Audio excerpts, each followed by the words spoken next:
Hi everyone, welcome back to my YouTube channel Max EV. आज हम standard 8 का practice set 9.1 हमारा already start हो गया है। क्वेश्चन नंबर 1 2 3 4 5 6 हो गया है। मैं इसका लिंक डिस्क्रिप्शन बॉक्स में मेंशन कर दूंगी, आप एक बार देख लीजिएगा। आज हम क्वेश्चन नंबर 7 सॉल्व करेंगे। क्वेश्चन नंबर 7 है, after offering discount of 10% on mark price a customer get total discount of 17 rupees. To find the cost price of the customer, fill in the following boxes with appropriate number and complete the activity. Suppose mark price of the item is 100 rupees. यहाँ पर already दे दिया है कि mark price कितना है 100 rupees. ये fill up दिया है, इसे हमें फिल करने का है। That for customer that item cost is, customer को जब सेल किया तो ये सेलिंग प्राइस हो गया है 90 रुपीज़, ऑलरेडी आ गया है 90 रुपीज़। क्या है ये सेलिंग प्राइस है, कस्टमर को बेचा गया है। तो कैसे आ गया ये, mark price of the item is 100 rupees. Mark price कितना है 100 रुपीज़ है, राइट। तो यहाँ पर क्या आ जाएगा 100 रुपीज़।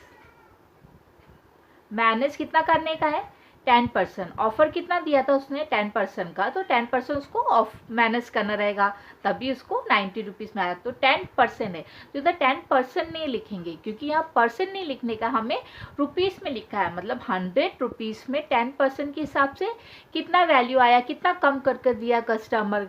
तो हम 10% कैसे निकाल सकते हैं, यहाँ पर मैं आपको रफ वर्क में करके दिखाती हूँ कि 10% कैसे निकाला गया है। समझिए 100 रुपीज़ में कितना 10% कम किया गया है, राइट। सो ये 100% है, तो परसेंट हटाने के लिए हमें क्या करना रहता है 10/100 करना रहता है, राइट। लेकिन उसका वैल्यू रहती है, उसका मार्क प्राइस रहता है, एक वैल्यू फिक्स रहती है, उसको क्या करेंगे मल्टीप्लाई कर देंगे। ये 100 रुपीज़ है ना, जिसमें वो दे रहा था जितने मार्क, तो उसको मार्क प्राइस कहते हैं। सो उसे मल्टीप्लाई कर दिया, तो ये 2 0 कैंसिल हो गया, तो कितना बचा 10 रुपीज़, राइट। 100 रुपीज़ में 10% डिस्काउंट दिया तो कितना बचा ₹10। तो ये वैल्यू हमें उधर लिखने का है। सो वैल्यू 10 इधर आ जाएगा, तो 100 माइनस 10 90 रुपीज़ आ गया है।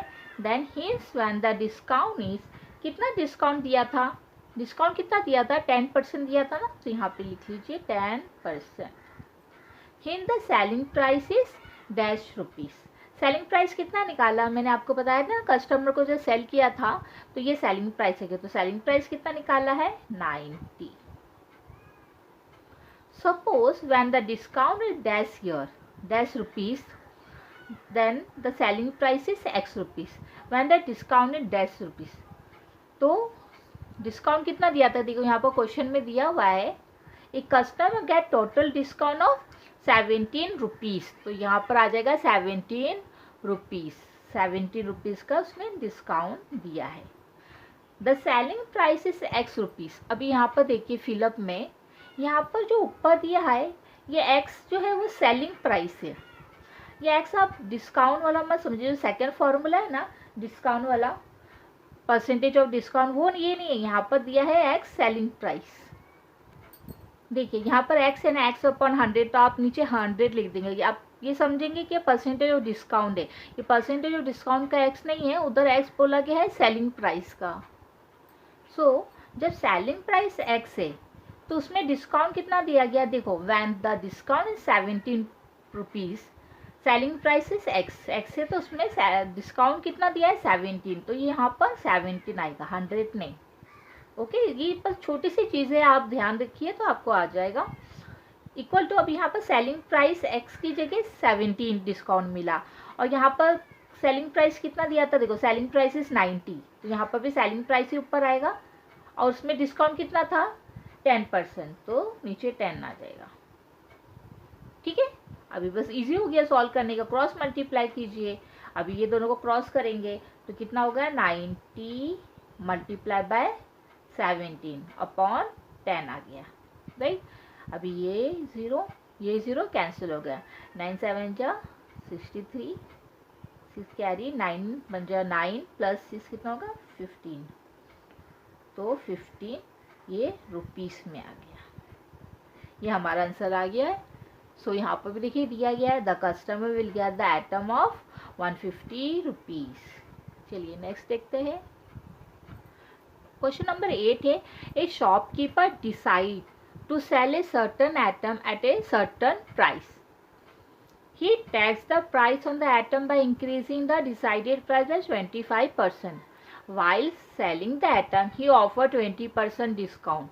Find how many more or less percent he gets on the decided price. देखिए यहाँ पर शॉपकीपर ने डिसाइड किया है एक एटम है, कोई भी एटम होगा, वो एक सर्टेन अमाउंट में वो सेल कर रहा था, लेकिन जो अमाउंट उसको मिला था, जो टैग था, जो एमआरपी लिखा था जो प्राइस में, उसमें 25% इंक्रीज करके बेच रहा था, क्योंकि है ना उसने तो मैन्युफैक्चरर ने जो दिया जो रेट से, तो उसको भी प्रॉफिट चाहिए ना, तो इसके लिए उसने 25% ऐड कर कस्टमर को बेच रहा था, ये एडिंग था। फिर बाद में वाइल सेलिंग द आइटम, ये सेल जब कर रहा था तो उसने 20% डिस्काउंट कस्टमर को दिया, तो 20% डिस्काउंट देने के बाद उसको प्रॉफिट हुआ कि लॉस हुआ वो हमें बताने का है। सो हमें डिसाइडेड प्राइस तो पता नहीं है, तो हम क्या लिखेंगे, डिसाइडेड प्राइस को हम 100 रुपीज़ सपोज करेंगे, तो लिख लेते हैं late the decided price of the atom be 100 rupees, right. और एटम ये 100 रुपीज़ से उसमें कितना इंक्रीज किया था उसने, 25% इंक्रीज किया था, तो वो भी लिख लेते हैं द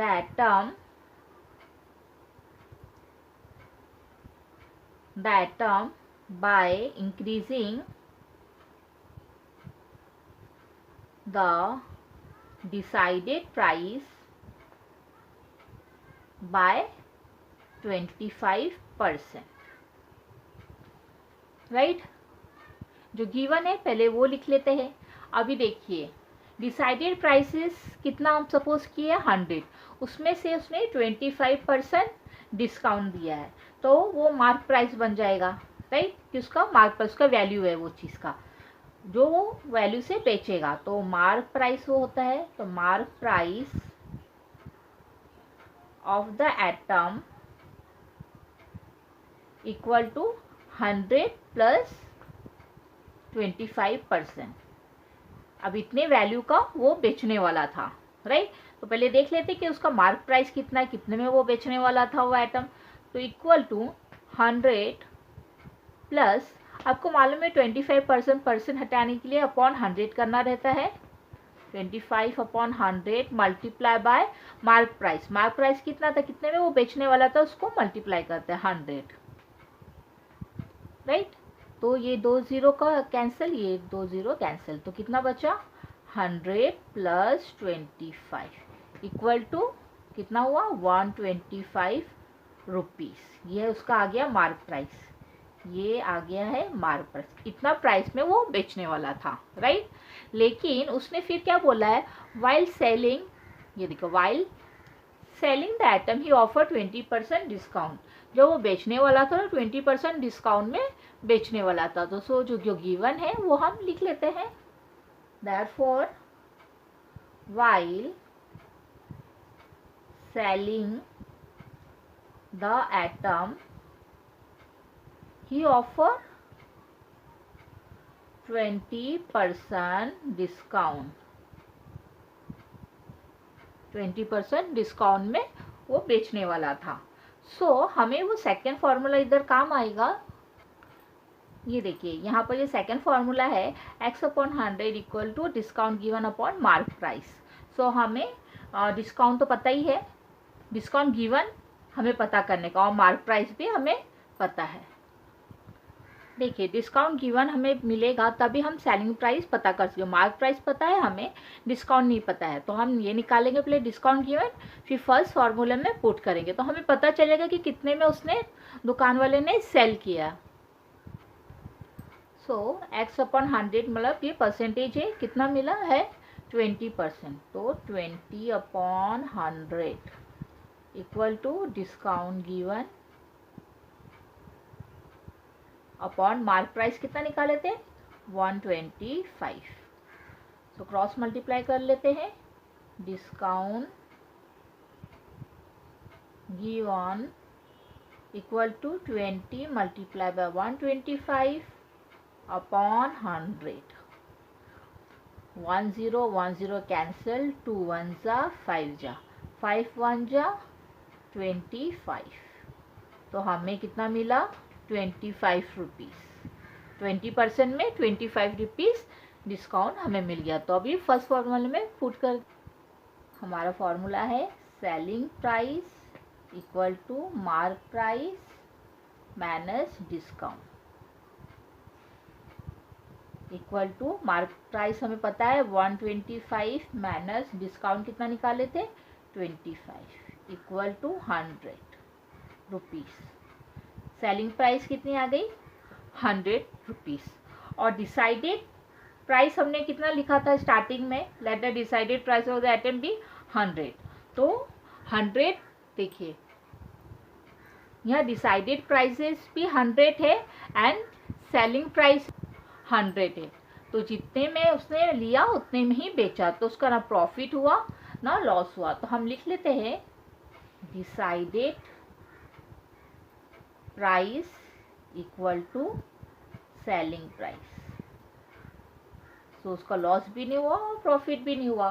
तो क्या लिख सकते हैं क्वेश्चन में जो दिया हुआ है, हाउ मैनी मोर और less percent he get on the decided price. तो लिख लीजिए therefore shopkeeper neither make any profit nor any loss on selling the item. Hence,